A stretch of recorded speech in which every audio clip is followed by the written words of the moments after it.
Okay, so topic at discussion is capitalism versus socialism. दोनों को समझेंगे, कैपिटलिज्म क्या है, सोशलिज्म क्या है, इनको कंपेयर करेंगे और देखेंगे कि कौन सा सिस्टम बेहतर है। सबसे पहले कैपिटलिज्म देख लेते हैं। तो कैपिटलिज्म जो है ये, इसकी डेफिनेशन एक सिंपल सी है, अगर हम करें तो वो ये है कि it is the production by private entities to earn profits. 16th and 17th century England के अंदर ये सिस्टम जो है वो राइज हुआ। इसकी जो फ़िलोसॉफिकल बेसिस है वो आपको एडम स्मिथ की वेल्थ ऑफ नेशन में मिलती है। उससे पहले लॉक जो हैं वो, जो पॉलिटिकल जो है वो थ्योरिस्ट थे, जो साइंटिस्ट थे वहाँ पे, वो उनकी तरफ से भी जो theory of natural right of private property है, उसके अंदर भी इसके आपको आपको रीज़न मिलती है कि वाई कैपिटलिज्म ग्रीव। अब इसके कुछ प्रोज देख लेते हैं कि why capitalism is good as a system. तो capitalism as a system is good because it creates jobs, a lot of jobs indeed. Because जब कैपिटलिज्म है उसका मकसद प्रॉफिट करना है, और प्रॉफिट के लिए उसने बिजनेसेस को चलाना है। जब बिज़नेस चलेंगे तो उसके अंदर लोगों को एम्प्लॉयमेंट मिलेगी। तो jobs employment is for sure one of the best of the pros of capitalism.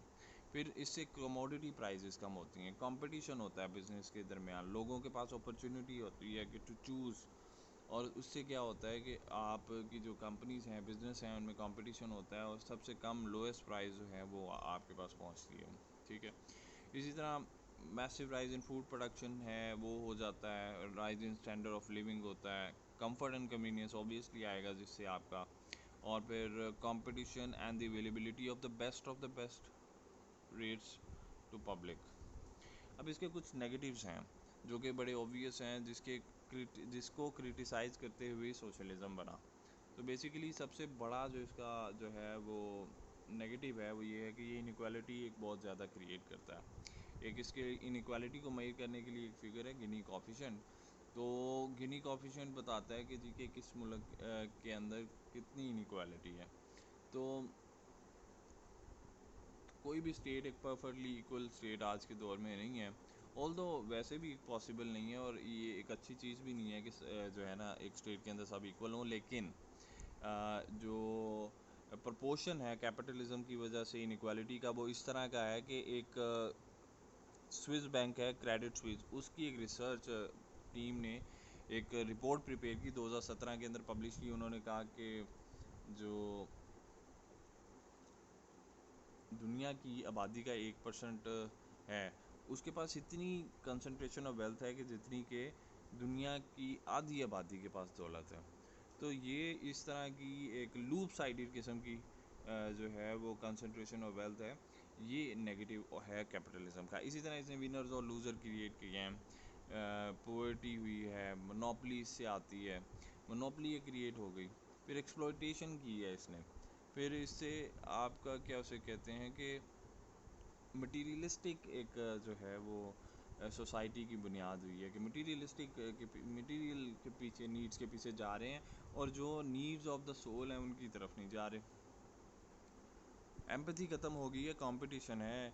Even in school जब आपको सिखाया जाता है कि आपने आगे बढ़ना है तो उसके लिए ज़रूरी है कि दूसरे पीछे रहें, तो आप उनकी हेल्प नहीं करेंगे तो एम्पैथी ख़त्म हो जाती है और आप जो हैं वो क्रूअलिटी की तरफ जाते हैं। ठीक है, क्रूअल बिहेवियर, एक मतलब स्ट्रॉन्ग हेड बिहेवियर की तरफ जाते हैं।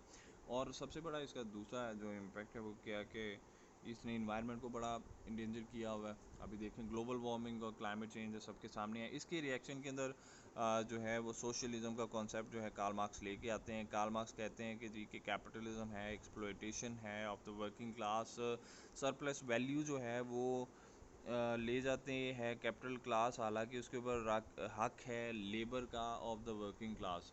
तो वो कहते हैं कि लेबर जो कि जिनको वो प्रोलेटेरियन कहते हैं, वो कहते हैं कि इनको जो है वो उठना पड़ेगा, इनको जो है वो टॉपल करना पड़ेगा कैपिटलिज्म के सिस्टम को। तो कैपिटलिज्म को वो बेसिकली टॉपल करने के लिए जो सिस्टम देते हैं उसको सोशलिज्म भी कहा जाता है और कम्युनिज्म भी कहा जाता है। अब बात ये है कि जो इस सिस्टम की जो बेसिस फ़िलोसॉफ़िकल बेसिस है ना, वो हेगल से लेता है। तो जो कार्ल मार्क्स है वो क्या कहते हैं कि हेगल का जो कॉन्सेप्ट है historical movement of history, sorry, movement of history जो है वो हिस्ट्री किस तरह बनती है, तो उसके ऊपर वो हेगल का जो कॉन्सेप्ट है कि डायलेक्टिकल मूवमेंट ऑफ हिस्ट्री, कि जब एक आइडिया आता है, थीसिस होता है, उसके अगेंस्ट एक आइडिया आता है, एंटी थीसिस, और मिल के फिर आगे थीसिस आता है, और इस तरह फिर एंटी थीसिस और फिर थीसिस बनता है। तो उन्होंने कहा, कार्ल मार्क्स ने कहा नहीं, ये आइडिया की वजह से नहीं मूवमेंट होती, जो मूवमेंट होती है हिस्ट्री के अंदर वो होती है मटेरियल नीड्स की वजह से। तो प्योरली मटेरियलिस्टिक व्यू दिया उन्होंने। उन्होंने कहा कि मीन्स ऑफ प्रोडक्शन जो है वो जो ऑन करता है वही बंदा जो है उसी का आइडिया प्रिवेल करता है। उसने कहा कि आज जो है means of production capitalist class के पास है, इसलिए उनका आइडिया ऊपर चल रहा है। अब उन्होंने कहा, पास से उन्होंने एक एग्जांपल दी, उन्होंने कहा कि माजी में फ्यूडल सिस्टम था, तो तब जब उसकी कंपटीशन के अंदर जब कैपिटलिस्ट क्लास आई तो उनका आपस में जो कंपटीशन हुआ, तो एक अगला जो है वो एक मीन्स ऑफ प्रोडक्शन के ऊपर ओनर आया जिसे कैपिटलिस्ट क्लास कहते हैं, और उन्हीं का आइडिया आगे चला। फिर वो कहते हैं इसी तरह ही अब एक जो है सोशलिज्म के थ्रू वर्किंग क्लास को टॉपल करना है, कैपिटलिज्म को और सोशलिज्म को कायम करना है, कम्युनिज्म को कायम करना है। अब कम्युनिज्म जो है एक अर्लीस्ट फॉर्म है, सॉरी, सोशलिज्म जो है वो कम्युनिज्म की एक अर्लीस्ट फॉर्म है। यानी सोशलिज्म के अंदर क्या होगा कि आप जो कैपिटलिज्म है उसके खिलाफ एक क्रैकडाउन आपने किया हुआ है, आप ख़त्म कर रहे हैं सोसाइटी में इनइक्वालिटी, लेकिन सोसाइटी में पूरी तरह इनइक्वालिटी नहीं है, आपकी प्रोलेटेरियन डिक्टेटरशिप लगी हुई है, ठीक है, एक स्टेट है, वो रेगुलेशन चल रही है। लेकिन कम्युनिज्म जो है एक प्योरेस्ट फॉर्म है, ठीक है।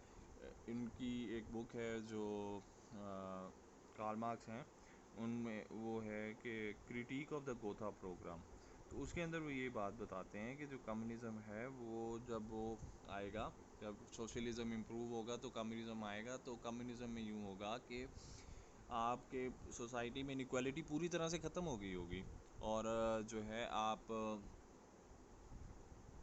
को स्टेट की ज़रूरत नहीं होगी, आपको गवर्नमेंट की ज़रूरत नहीं होगी। तो ये था इनका प्रोग्राम। अभी करंट सिचुएशन ये है कि 1991 के अंदर सोवियत यूनियन की डिफीट हुई है, तो आइडिया और कैपिटलिज्म जो है वो जीत चुका है उसके बाद। लेकिन अभी 21st सेंचुरी है, उसके बाद जो है वो तकरीबन 29-30 साल हो गए हैं। तो अभी फर्दर क्या होता है, अभी देखा जा रहा है कि भाई इसके जो कैपिटलिज्म के जो नेगेटिव्स हैं वो और ज़्यादा बढ़ के सामने आ रहे हैं, तो इसके अब अल्टरनेटिव कौन सा सिस्टम आता है ये देखा जाएगा। Thank you.